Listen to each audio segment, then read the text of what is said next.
Del Evangelio de San Lucas.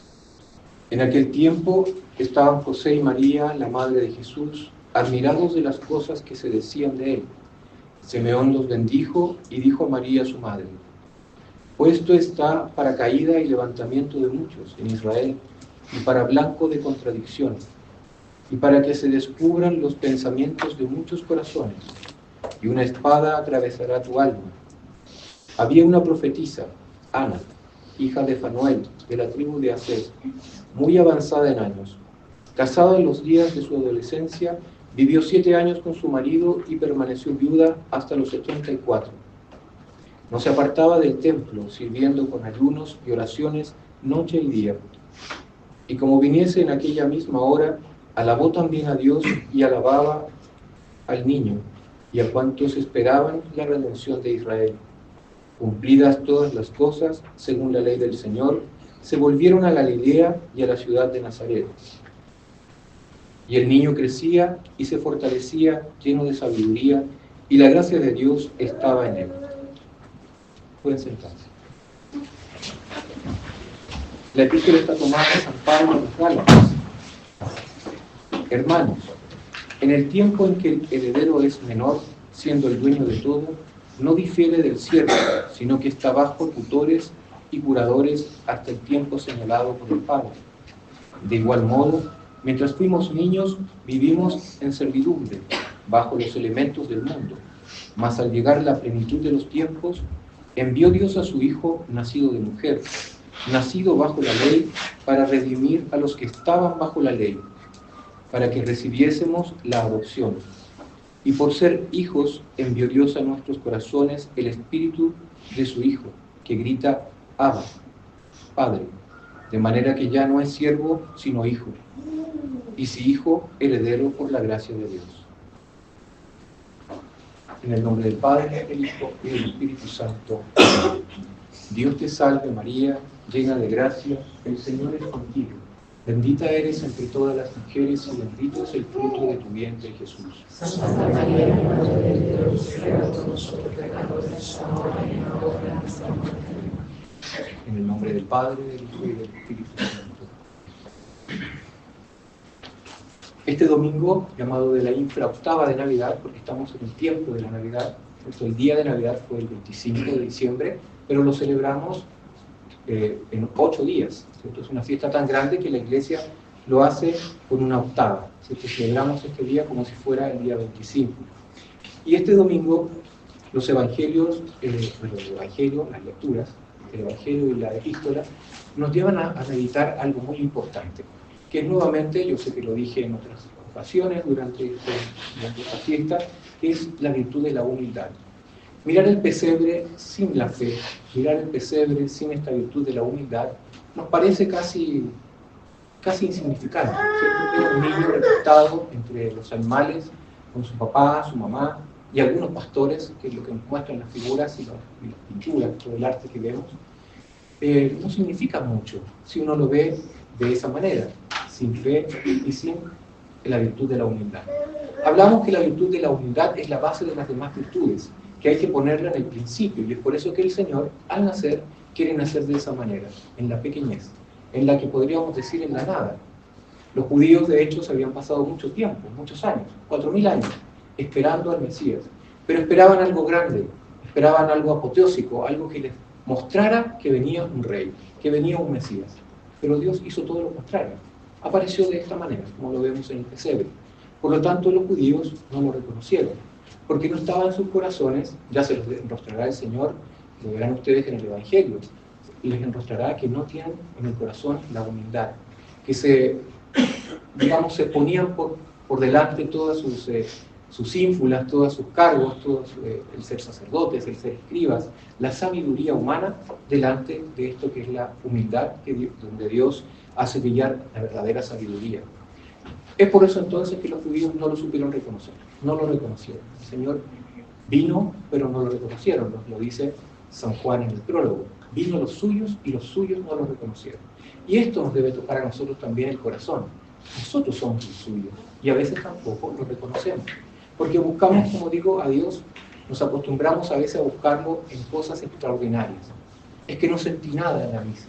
es que no me llegó la canción, o no me llegó la oración, o es que el rosario se me pasó volando, es que no lo sentí. Estamos buscando satisfacernos a nosotros mismos a veces, y no buscamos a Dios. Está en la pequeñez, en la humildad y en la sencillez. Fíjense ustedes que hoy en el Evangelio nos muestra cómo el Señor, en su infinita humildad, en su ejemplo para nosotros, en esta lección que nos quiere dar, muestra cómo Él, siendo el Rey, creador de todo, se somete a la ley. Se somete a la ley y va con su madre, que tampoco necesitaba someterse a la ley por su concepción inmaculada.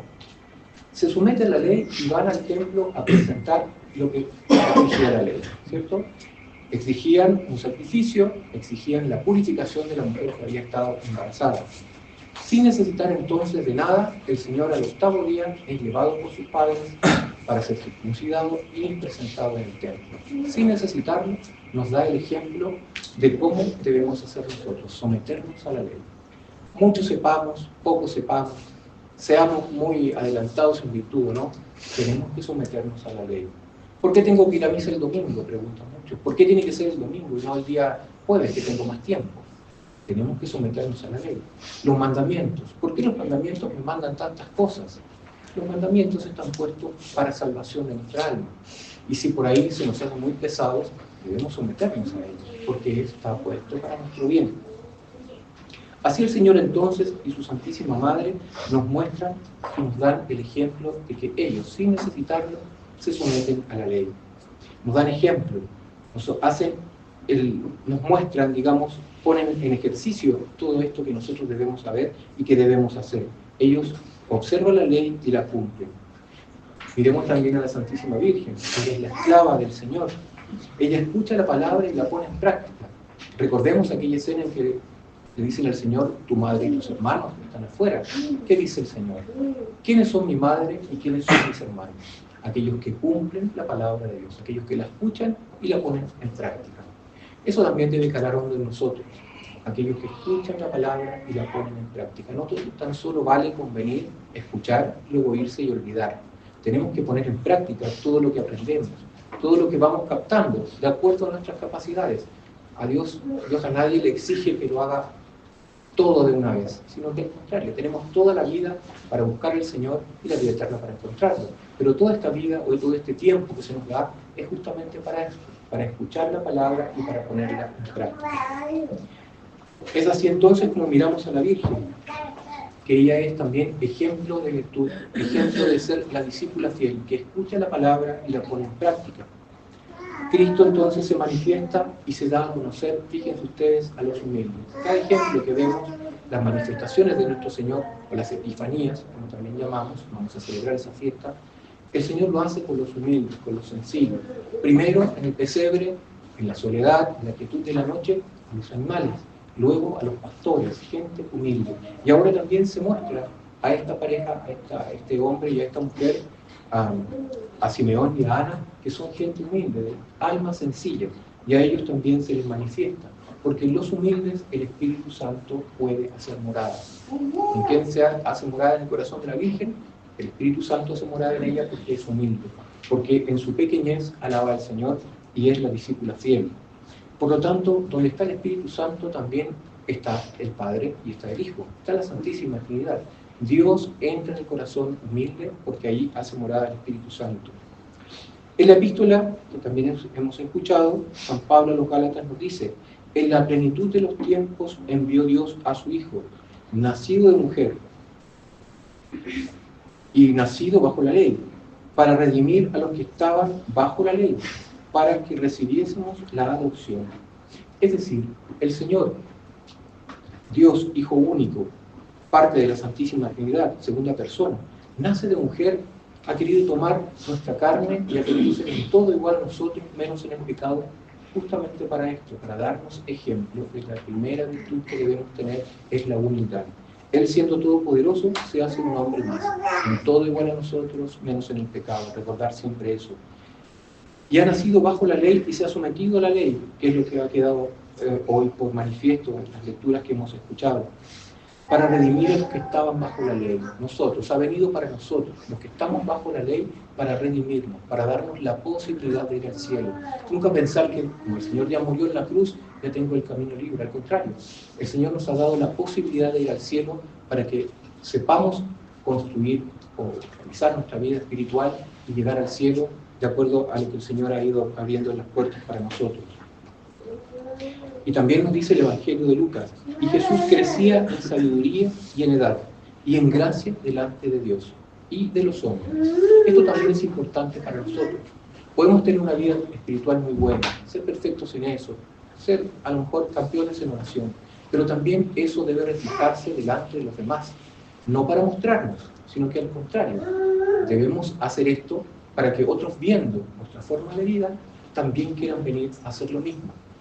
En los Hechos de los Apóstoles también leemos que los primeros cristianos, de la manera en que vivían, y esa manera en que vivían llamaban la atención de otros para que también fueran a vivir lo mismo que ellos estaban viviendo. Por lo tanto, entonces, crecer en gracia delante de Dios es importante. Para eso están los sacramentos, sobre todo el sacramento de la penitencia o de la confesión.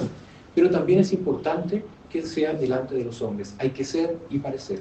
No puede ser un católico que haga todo, que vaya a misa, que cumpla con todo, pero que fuera del templo parezca otra cosa, ¿cierto? Como digo, no es para que otros nos vean simplemente por engrandecernos nosotros, sino que al contrario, para que viendo nuestro buen ejemplo, también vengan a buscar lo que nosotros hemos encontrado. Jesucristo entonces, que es la eterna sabiduría, que es Dios, segunda persona de la Santísima Trinidad, nos enseña la humildad, la sencillez, y en la sencillez de su familia, Él crece en sabiduría. Se somete también a sus padres, cuarto mandamiento, recordamos, ¿no? Se somete a Dios en la ley, se somete a sus padres también en la tierra, y en la sencillez y en la humildad de su familia va creciendo, nos lo dice la Sagrada Escritura. Se somete en lo ordinario donde brilla lo extraordinario. Eso tenerlo presente. En lo ordinario entonces ponemos en práctica todo esto que escuchamos y que aprendemos y que Dios nos comunica en la oración.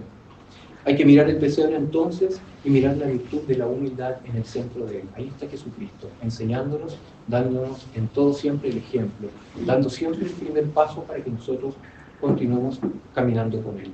Pidámosle a la Santísima Virgen, a nuestro Señor, San José, que están allí en el pesebre, que nos alcancen estas gracias. En el nombre del Padre, del Hijo y del Espíritu Santo.